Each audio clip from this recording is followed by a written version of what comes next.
La Universidad de Santiago de Chile te espera.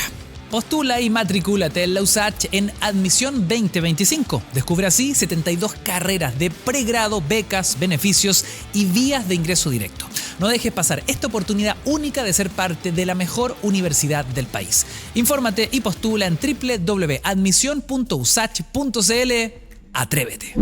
Nuevas filtraciones y por supuesto las repercusiones inmensas que está generando en la política, en el mundo judicial, también en el mundo parlamentario, el caso Audios. Hoy conversamos con el abogado, columnista y ex convencional constituyente Mauricio Daza. Un aplauso para nuestro invitado. Muchas gracias.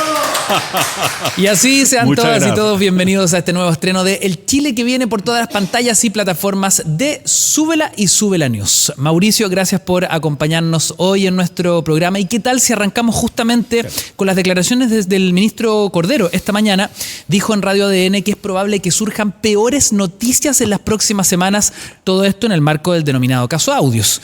Yo me pregunto, ¿estamos en el peor momento o van a seguir cayendo figuras políticos judiciales en las próximas semanas, en los próximos meses? Bueno, gracias por la invitación. La verdad es que resulta probable que se vayan a conocer nuevos chats con nuevos nombres. Recordemos que finalmente son 700.000 páginas de transcripciones de chat las que fueron reveladas a partir de la incautación del teléfono celular de Luis Hermosilla. Y obviamente Luis Hermosilla era un operador judicial, o sea, una persona que movía sus hilos desde el ámbito político hasta el ámbito judicial, ya sea para poder intervenir de alguna forma en causas relevantes y que tenían algún impacto en el mundo político, como el caso Penta, Exalmar, Dominga, como también para intervenir en nombramientos, ya sea de ministros de corte, incluido la Corte Suprema, como también fiscal nacional y fiscal regional. Entonces, obviamente, yo creo que la información se va a seguir ampliando, ¿no? Y probablemente esto va a profundizar. Esta investigación que pone en tela de juicio lo que es la transparencia y el debido funcionamiento de nuestro sistema de justicia. ¿Es esta la punta del iceberg? Porque llevamos meses diciendo lo mismo. Yo creo que esta es la punta del iceberg. De hecho, yo creo que esas 700.000 páginas es la punta de un iceberg. O sea, yo tengo la seguridad que el teléfono incautado a Hermosilla no debe ser el único que él tenía. Y además es solamente el teléfono que se incauta respecto de un operador judicial. La verdad que hay muchos otros operadores que realizaban una labor equivalente a la de Hermosilla. Por lo tanto, yo creo que esto va a abrir, ¿no?, un panorama que yo creo que es impensado para la ciudadanía.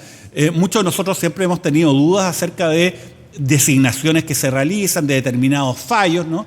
Pero ahora uno puede constatar la evidencia y eso, claro, cambia un poco la percepción. Pero aún así, te insisto, yo creo que esta es simplemente una muestra de lo que realmente ocurre en el ámbito de estas gestiones o operadores judiciales que se han instalado en nuestro país. ¿Es esta la peor crisis que enfrenta el Poder Judicial desde el retorno a la democracia? A ver, es que lo que pasa es que yo creo que la crisis ha existido permanente. El problema es que ahora se ha revelado, ¿no? Yo creo que es mucho más crítico el tener una red de corrupción judicial funcionando de manera impune y soterrada que tener una investigación que abre, de alguna manera muestra en qué consiste y también ese solo ejercicio de alguna manera ayuda a desmantelarla, ¿no?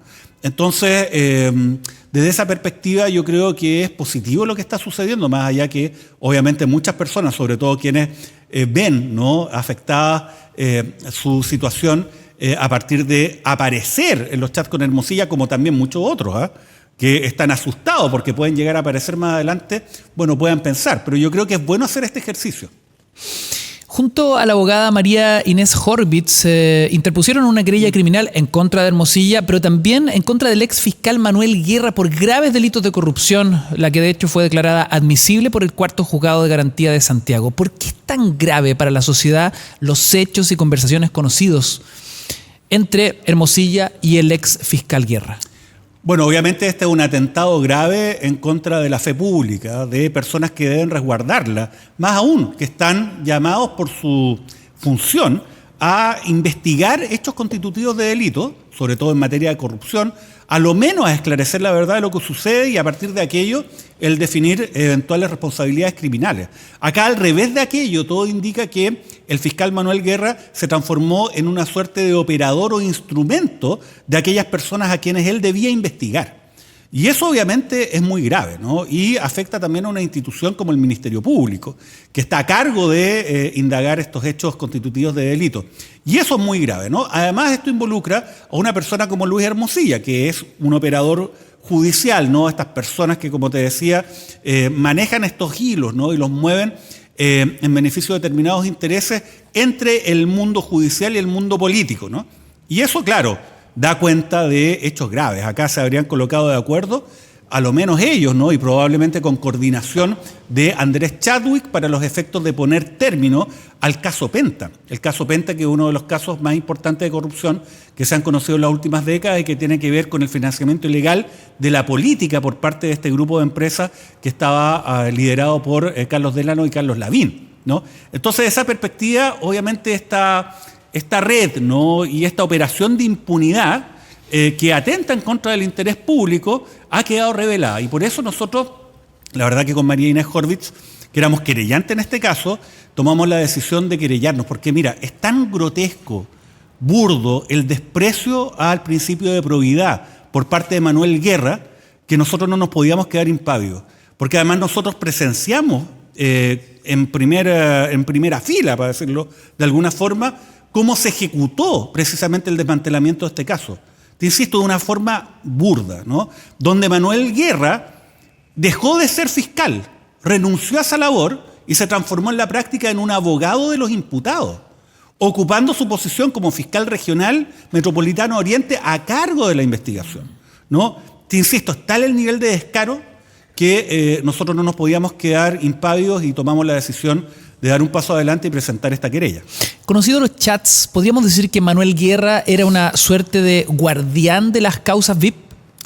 Sí, o sea, no solamente guardián. Yo creo que él es una persona, mira, también esto da para reflexionar, porque Manuel Guerra no es alguien que haya tenido una labor muy destacada al interior del Ministerio Público. No obstante eso, él logró ascender, ¿no? Meteóricamente hasta llegar a ocupar uno de los cargos, yo diría que más codiciados de la Fiscalía, que es ser fiscal metropolitano Oriente, ¿no? Y de esa perspectiva, claro, él es como el perfil del trepador, para decirlo de alguna forma, ¿no? Una persona de pocas luces, trepador, ¿no? Que básicamente logra ascender en una estructura jerarquizada a partir de sus contactos, a partir de sus relaciones, ¿no? Y de esa perspectiva yo creo que Guerra siguió con esa misma lógica y trató, ¿no?, de alguna manera hacerse, ¿no?, de esta red que tenía Hermosilla, ¿no? Y también obviamente tiene contactos con Andrés Chadwick, entre otros.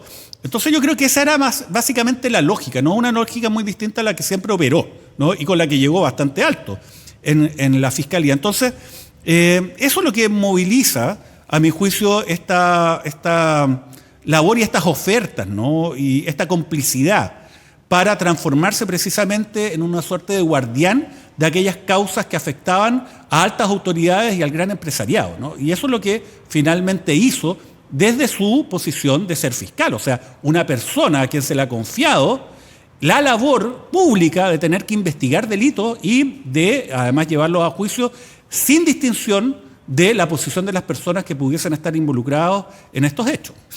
¿Qué ocurre con la figura de Ángel Valencia, quien finalmente reconoce una reunión con Chadwick y Hermosilla tras ser nombrado fiscal nacional? Primero lo negó, después lo reconoció. ¿Qué repercusiones ves en esta omisión y en el tenor de dicho encuentro, que por ningún lado pasó por la ley del lobby? Claro, lo que ocurre acá es que yo creo que hay muchas personas que están pensando más bien en ellos mismos que en las causas que se están investigando. Porque la verdad es que Valencia ha estado dando todas estas explicaciones probablemente, ¿no?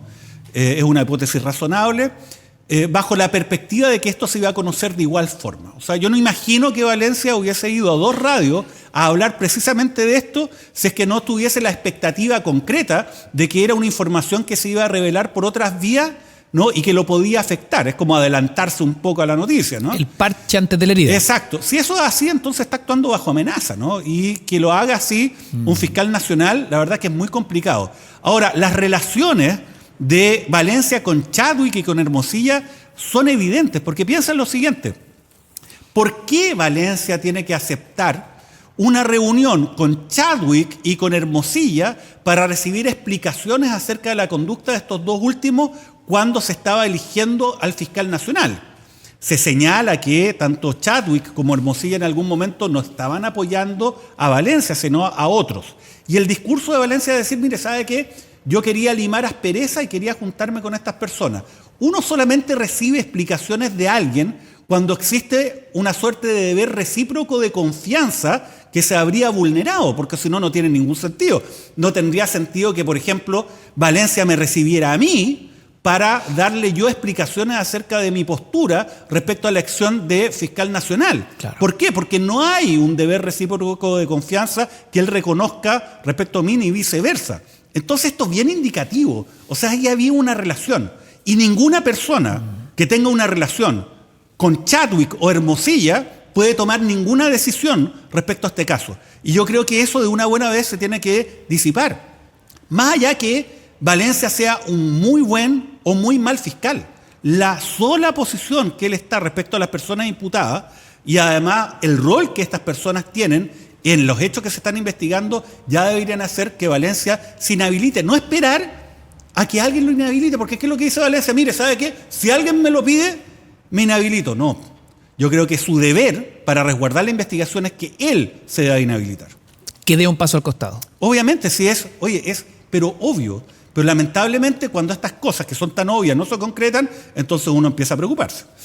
Ahora, hablando de la figura de Andrés Chadwick, sabemos ya que renunció a su partido, un histórico de la UDI. También renunció a la Universidad de San Sebastián tras ser informado que será citado a declarar en calidad de imputado por el caso Audios. ¿Cómo ves los movimientos del exministro de Piñera? Y una doble pregunta, ¿no? ¿De caer Chadwick, dejaría esto satisfecho al sistema político o no necesariamente? A ver, lo primero, ¿no? Esta investigación debiese dirigirse con independencia de lo que al sistema político le guste o no le guste. Y ese es uno de los grandes problemas que tiene el sistema de persecución penal en causas graves de corrupción, donde aparecen imputados altas autoridades y grandes empresarios. Se politiza.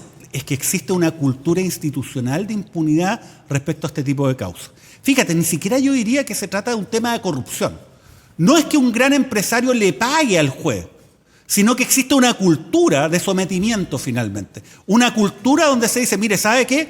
A estas personas no hay que investigarlas de la misma forma, ¿no? Que respecto a cualquier ciudadano o respecto, no sé, de un funcionario público de menor jerarquía que está cometiendo algún tipo de ilícito. No hay igualdad ante la ley de forma tácita. O sea, no hay igualdad ante la ley, eso es evidente, ¿no? Y es cosa de observar. ¿Qué es lo que ocurre con las distintas investigaciones?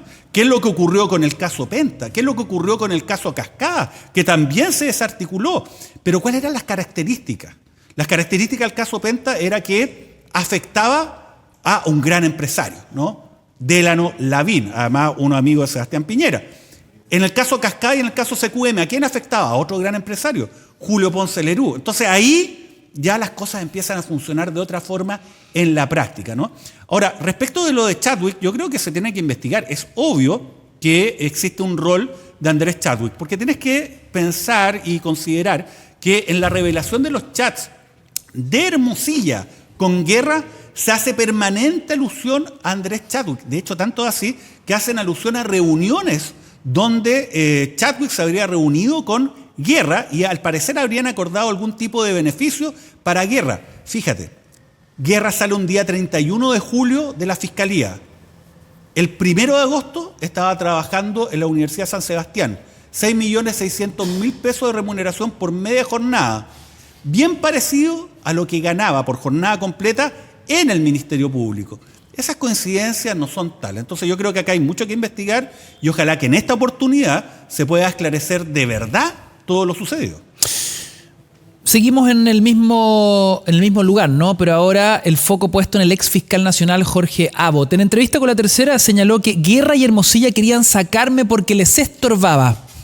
¿Tu opinión sobre su administración y su responsabilidad ante la crisis que está enfrentando el sistema judicial? La administración de Jorge Abbott fue un desastre en todo sentido para el Ministerio Público.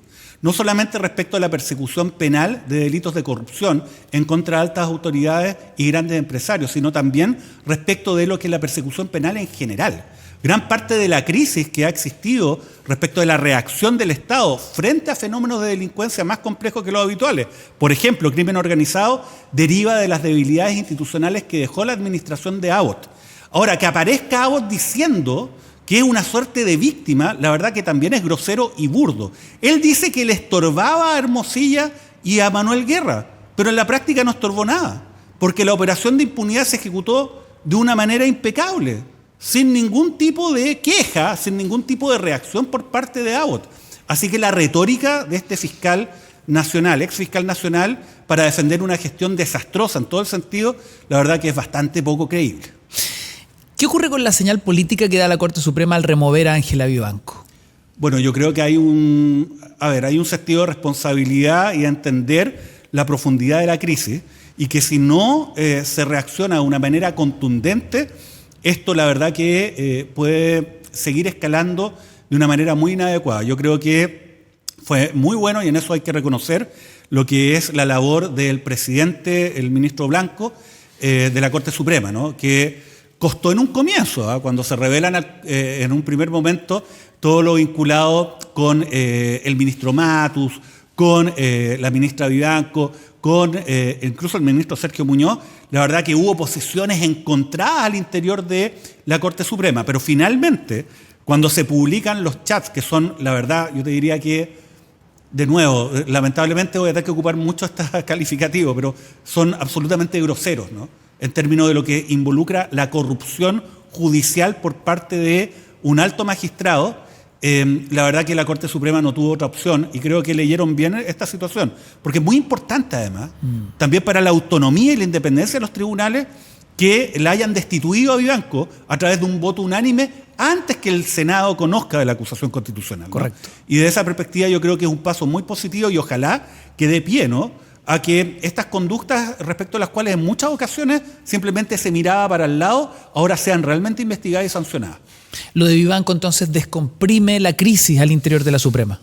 Yo creo que, no sé si descomprime la crisis, pero por lo menos es un paso en la dirección correcta, es lo que todos quienes de alguna manera nos involucramos con el sistema de justicia esperamos, ¿no?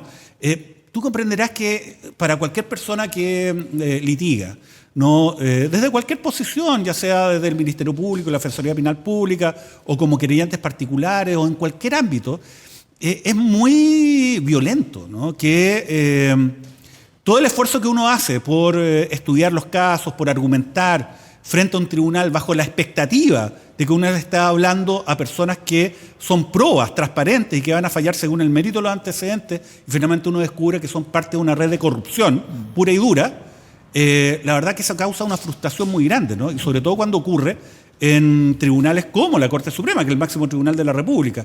Entonces, claro, que esta reacción se hubiese dado por la Corte Suprema, por lo menos a uno lo deja un poquito más tranquilo. Hemos hablado en este programa muchas veces que crisis de esta magnitud, sin duda, si es que uno mira la parte llena del vaso, abre la opción a oportunidades, ¿no? Y en esas oportunidades, ¿qué soluciones, condenas o reformas podrían darse para que este huracán institucional llegue a buen puerto? Bueno, yo creo que hay que hacer reformas estructurales, obviamente, ¿no? Y esas reformas pasan básicamente por cambiar el sistema de designación de autoridades en el ámbito judicial. No estoy hablando solamente de lo que son los ministros de Corte Suprema, jueces, ministros de Corte de Apelaciones, sino también lo que ocurre todo otro mundo, y todo otro tema, los notarios, los conservadores, los archiveros, que es lo que ocurre también con las nominaciones a los cargos del Ministerio Público, ¿no? Fiscal regional, fiscal nacional, etcétera. Y acá existen modelos que han sido exitosos, ¿no? Que incluso la Asociación de Magistrados en algún momento ha señalado, como los consejos de la magistratura que operan, por ejemplo, en Portugal o en Bélgica, ¿no?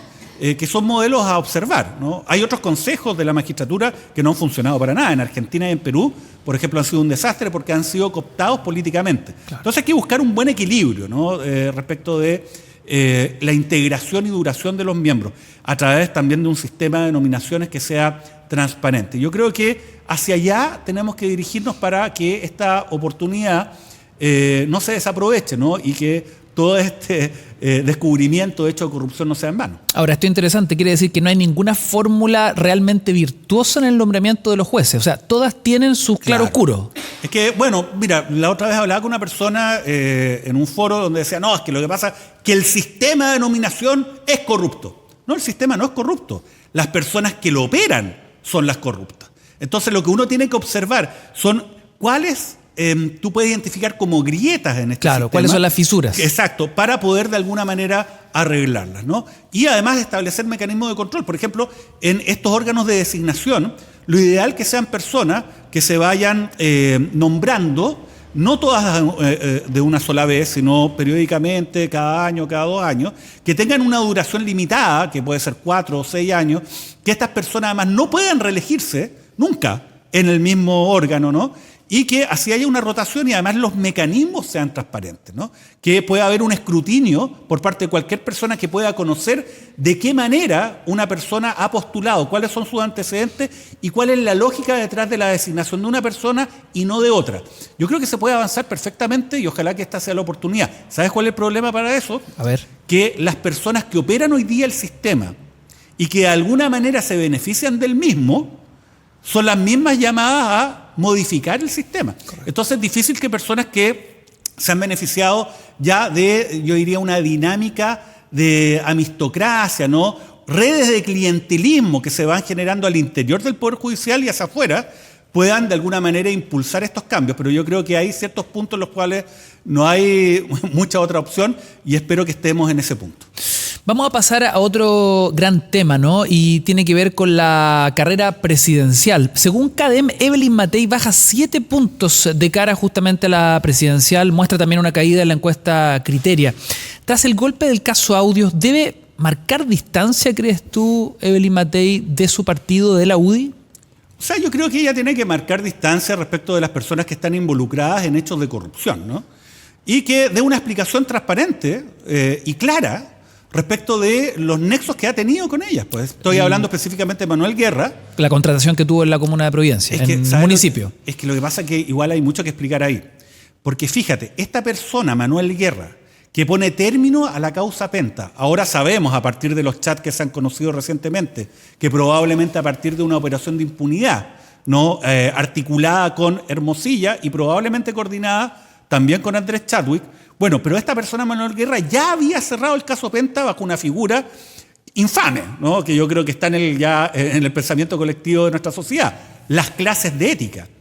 Entonces, yo creo que hay que dar una muy buena explicación de cómo tú contratas justo a este personaje para que asesore al municipio de Providencia en materias de probidad.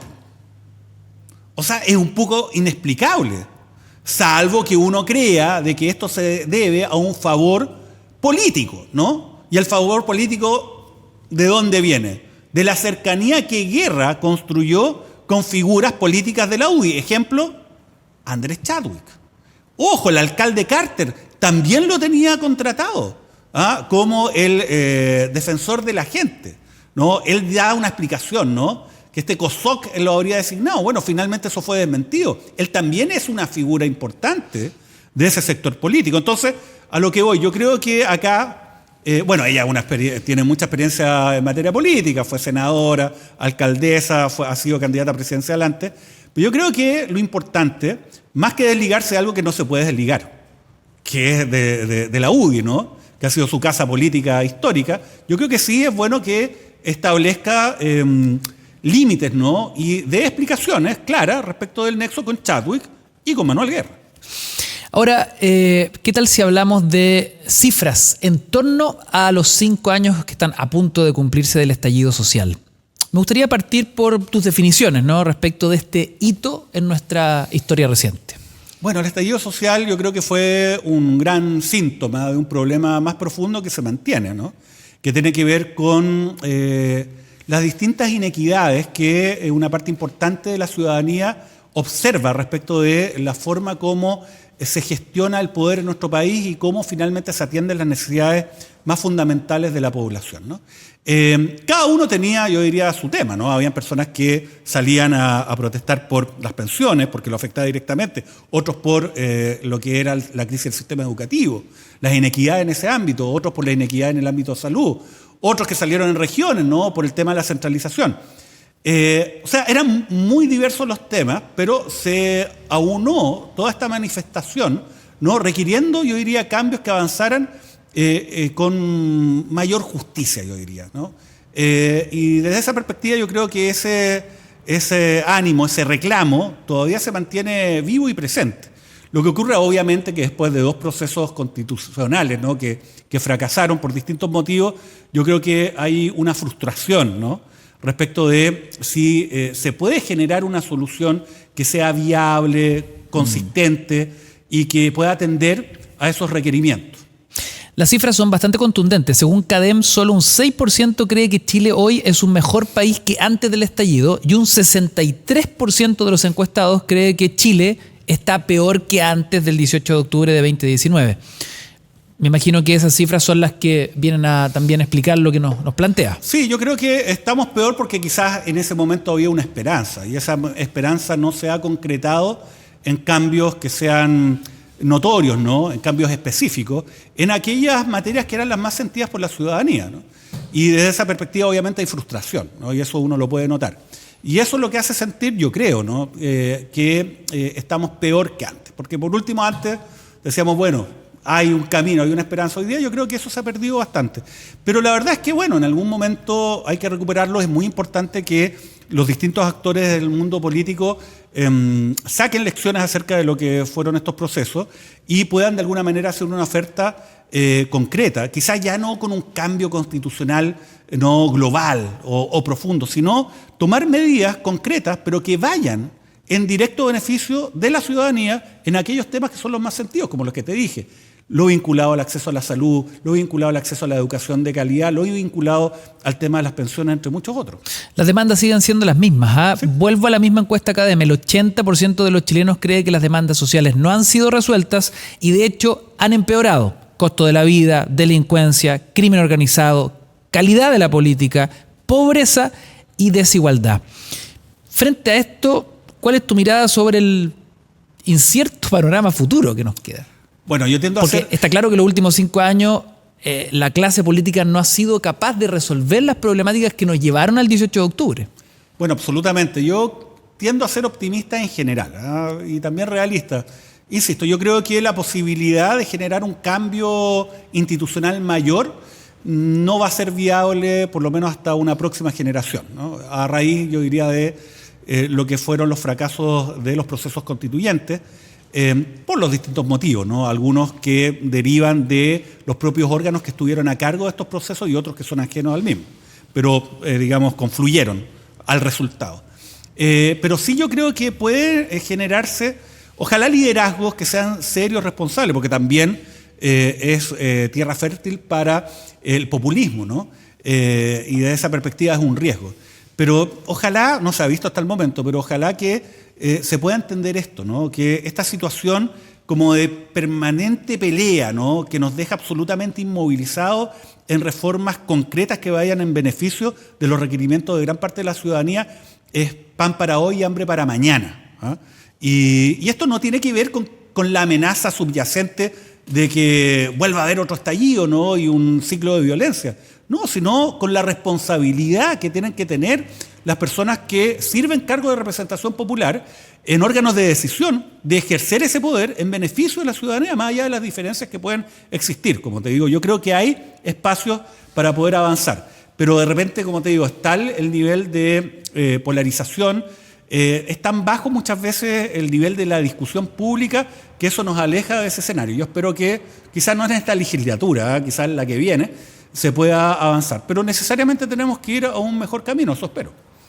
Ahora es interesante cuando me planteas lo de la polarización, porque también existe un versus ahí, la lectura de un estallido social y la lectura de un estallido delictual. ¿Qué mirada tienes de esto último?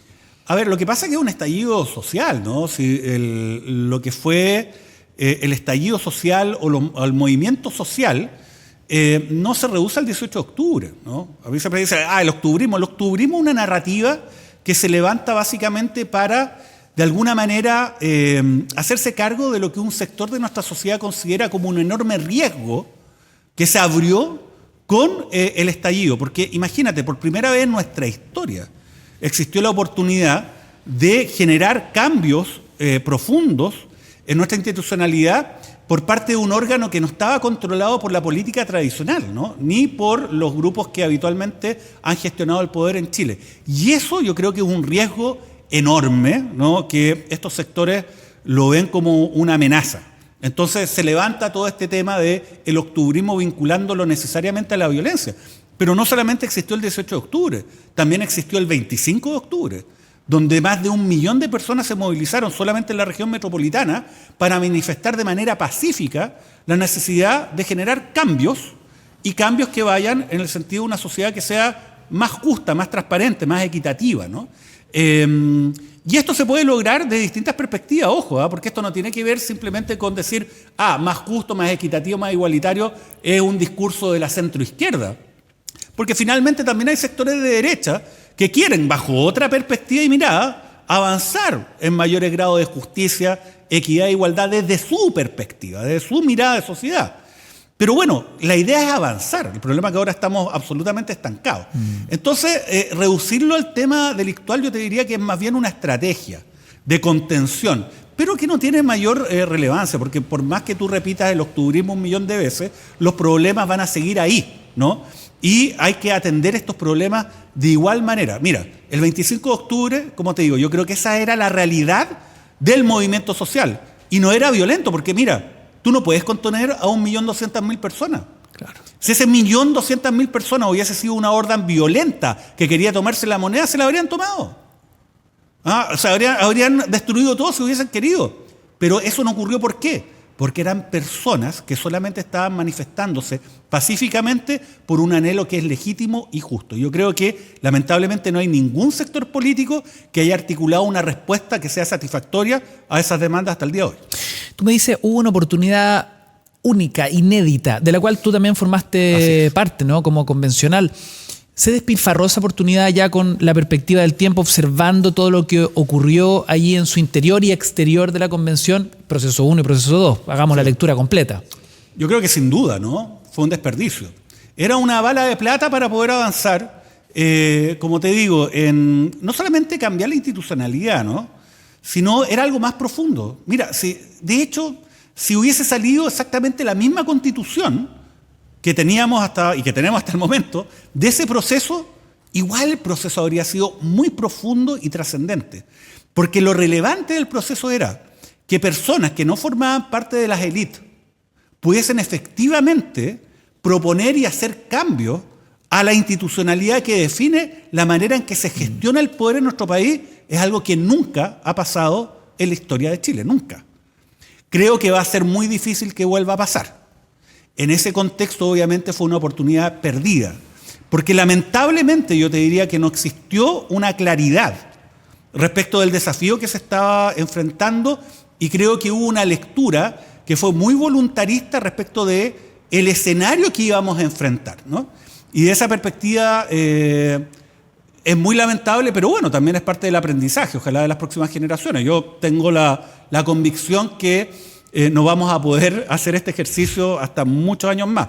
¿Pero eso significa un desastre? No, no significa un desastre. Podemos avanzar también en hacernos cargo de los requerimientos de la ciudadanía, no necesariamente con un vistoso proceso constituyente que lamentablemente no funciona. Porque mira, yo creo que este proceso demostró que los liderazgos políticos y sociales existentes en nuestro país, o al menos hoy día, no somos capaces de generar una propuesta que le haga sentido a la mayoría de la ciudadanía con fuerza, ¿no? Y por distintos motivos.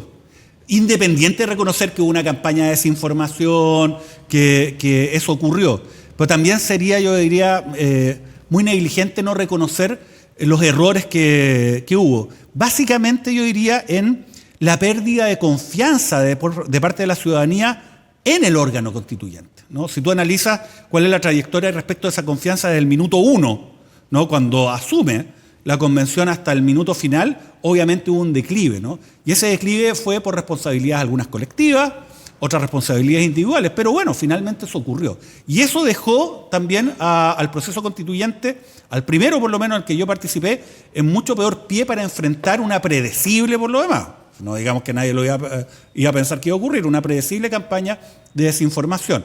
Entonces, bueno, pero como te digo, más allá de centrarse en el pasado, hay mucho que aprender y reflexionar. Yo creo que podemos avanzar, ¿no? Pero eso requiere de liderazgos que sean un poquito más claros, más fuertes, más transversales, y que den cuenta de la necesidad de hacer estos cambios más allá de la política electoral chica. El clima país claramente ha cambiado. De hecho, ni el gobierno ni el Partido Comunista van a realizar actos conmemorativos del 18 de octubre. ¿Cómo lees esta decisión del oficialismo a días de esta mega elección que se nos viene? Bueno, me parece que es una buena medida, porque finalmente se trata de un evento sobre el cual no existe todavía, yo diría que una coincidencia, ¿no?, que sea generalizada respecto a su sentido y alcance. Yo creo que eso se va a ir dando más con el paso del tiempo, ¿eh? Y por lo tanto yo diría que no tiene mucho sentido, ¿no?, profundizar esas discrepancias en un contexto en que tenemos que empezar a mirar cómo podemos hacer avances. A este gobierno le queda no tanto tiempo, ¿no? Mira, después de las municipales se vienen las elecciones parlamentarias y presidenciales. Entonces, hay poco tiempo en el ámbito político, ¿no?, para los efectos de poder avanzar. Entonces yo creo que más que profundizar esas divergencias, hay que tratar de buscar un espacio para poder avanzar, y ojalá que eso se dé. Volvamos a la carrera presidencial, ya que lo mencionabas, es justamente lo que está ahí en el panorama futuro. Fines de 2025, Chile vuelve a elegir a un nuevo presidente. Hablábamos de cómo las encuestas estaban mostrando el desempeño de la banderada de la centroderecha Evelyn Matei. Dio una entrevista hace pocos días, José Antonio Kast dijo que tenía intenciones de competir una vez más, dependía de la decisión del partido, pero advertía que de no convertirse en presidente, no competiría nunca más. Similar a lo que dijo Trump hace algunos días, ¿no? Claro, bueno, esos son los dichos que siempre pasan al olvido cuando viene la próxima elección. Claro, como la próxima, claro, o nada. Un todo o nada. Que es parte de una estrategia política, porque si tú dices, oye, ¿sabes qué? Vamos a elegir, voy a ir a la próxima, entonces tú estás con la promesa de decir, ya, en esta oportunidad no, pero como va a ir a la próxima, entonces ahí lo vamos a votar. Es como cuando el presidente Boric dijo, no, si se rechaza la propuesta de primera constitución, no se preocupen, va a haber otro. Ahí yo creo que mató la posibilidad que se aprobara el primero, porque en el fondo siempre existe la esperanza que haya una nueva opción de mejor calidad. Al final no fue así, se rechazó el segundo. Bueno, pero esas promesas hay que tener ojo con esas promesas, ¿no? Y yo creo que no se van a cumplir. O sea, Kast va a ser candidato en la medida que su sector lo reconozca como el abanderado de aquellas ideas que ellos defiendan, ¿no? Y por lo tanto, si eso se mantiene, probablemente va a seguir. Ahora, bueno, hay que ver. Yo te diría que es muy temprano. Es cosa de ver cómo surgió la candidatura de Gabriel Boric la vez anterior, ¿no?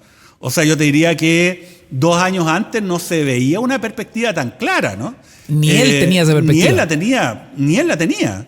Entonces yo creo que es mucho tiempo todavía para ver cuál es el panorama. Evelyn Matei, claro, tiene hoy día la pole position, pero el problema es que tiene todo el desgaste de ser candidata desde hace 1 año, ¿no? Y el desgaste que viene hacia adelante. Entonces eso también puede mermar sus posibilidades, incluso de ser, ojo, la banderada de la centroderecha. Entonces, bueno, hay que esperar. Yo te diría que veamos qué es lo que ocurre, sobre todo después de esta elección. Los resultados de esta elección también pueden ser muy llamativos. Hay que ver si finalmente la centroderecha y la derecha más dura del Partido Republicano logran imponerse o no.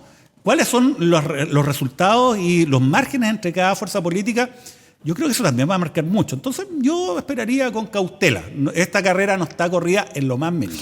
Sabemos que esta es una carrera larga y que eventualmente pueden ir surgiendo nuevos liderazgos, pero lo que ocurrió en las últimas horas también es llamativo. Al otro lado, en la centroizquierda, irrumpe Vlado Mirosevic como candidato de su partido. ¿Qué mirada tienes al respecto? Bueno, a ver, claro, yo creo que eso no le hace bien a nadie, ni a él, ni al sector que él representa, ¿no? Porque igual cuando tú levantas una candidatura presidencial, sobre todo del sector que apoya al gobierno, merma, ¿no?, el liderazgo del actual presidente, de alguna manera, ¿no? O sea, ya es como el mensaje, oye, esto está de salida, y eso también va generando un daño político, ¿no? ¿Se adelantó el parlamentario? Yo creo que se adelantó mucho, ¿no? Y la excusa de decir que la derecha está corriendo sola, que es cierto, es una mala excusa, porque fíjate que finalmente el que corran solo también involucra que tú llevas todo el desgaste, ¿no? Y eso uno lo puede observar. Oye, mira lo que pasa con Michelle Bachelet. No ha hecho ningún acto de campaña y sola está, ¿no?, superando a Kast y muy cerca de Matei. No ha hecho nada. No ha dicho voy a ser candidata ni nada. Y de hecho, todo lo contrario. Solo ha dicho que no quiere competir. Exacto, que no va a ir. Entonces, a lo que voy. Es muy temprano todavía para ver cómo se van a generar estos liderazgos, hay que ver también las votaciones, ¿no? Hay votaciones a gobernación, a gobernador, que para finalmente que sean exitosas requiere también obtener muchas votaciones. Entonces ahí también puede surgir algún tipo de liderazgo importante. Pienso, por ejemplo, en Orrego, ¿no? En Claudio Orrego, obviamente. Y de esa perspectiva, bueno, entre otros. Entonces yo esperaría un poco, ¿no? Yo creo que lo que está haciendo Vlado Milošević es muy adelantado, a menos que él esté jugando la típica carta, que eso ocurre siempre, ¿no? Que hay algunas candidaturas a presidente que vienen con letras chicas, que en rigor la letra chica dice candidato a senador, ¿no? Y bueno, eso ocurre en muchas oportunidades. Bueno, hay que ver, pero yo creo que ha sido demasiado rápida y se ha adelantado un poco su intención presidencial, entre comillas. Hay una lectura ahí. Entonces todo parece ser testimonial detrás de esta candidatura presidencial de Milošević. O sea, no es testimonial que quiera ser senador, por ejemplo, para nada. No es testimonial que quiera generar un liderazgo en su sector. No es para nada testimonial, porque él es diputado, mal que mal. Mira, y los hechos son tan dinámicos que, bueno, una persona como Gabriel Boric, ¿no? Que, como te digo, está en una situación expectante, obviamente, pero que no era muy clara, bueno, logró en algunos meses instalarse como un candidato fuerte a la presidencia de la República, ganando la elección, ¿no? Entonces todo puede suceder. Yo te diría que es muy pronto para saberlo. Lo importante, eso sí, es que se generen liderazgos que tengan una agenda que sea clara, que propongan algo que le haga sentido al país. Y eso es lo que hace falta, más allá de un video de mucha gente aplaudiéndote y entrando así como si fuera a un ring, ¿no? Mauricio Daza, ¿cómo ves el Chile que viene? Pregunta de rigor en nuestro programa. A ver, yo creo que el Chile que viene va a ser un Chile donde van a pasar muchas cosas, donde se van a revelar muchos elementos que quizás han estado soterrados, que vamos a poder avanzar en aquello, como por ejemplo todos los hechos de corrupción que se han conocido. Y creo que el Chile que viene es un Chile que tiene una oportunidad de dar pasos muy concretos a transformarse en un mejor país en contra de lo que mucha gente piensa, ¿no? Es cosa de que, te insisto, aparezcan esos liderazgos que sean claros, que puedan convocar y que finalmente todos nos pongamos atrás de temas que son súper básicos, pero yo creo que hoy día generan, ¿no?, mucha convicción en la ciudadanía. Por ejemplo, en la transparencia y probidad real de lo que es el funcionamiento de nuestras instituciones, la posibilidad de hacer un escrutinio real también de la actuación de quienes tienen estas funciones importantes en los distintos órganos del Estado y que, además, ojalá, ¿no?, podamos avanzar en mayores niveles de justicia social, que es, creo que, lo que todos esperamos. La mirada, el análisis del abogado Mauricio Daza hoy en el Chile que viene. Todos los cortes y destacados, este capítulo lo puedes ver completo, por supuesto, a través de nuestras plataformas, de nuestras redes, pero también los destacados los puedes buscar en Súbela News y en Súbela. Mauricio, muchas gracias por acompañarnos hoy. Muchas gracias a ustedes por la invitación, que estén muy bien. Nos vemos. Hasta la próxima, que estén muy bien.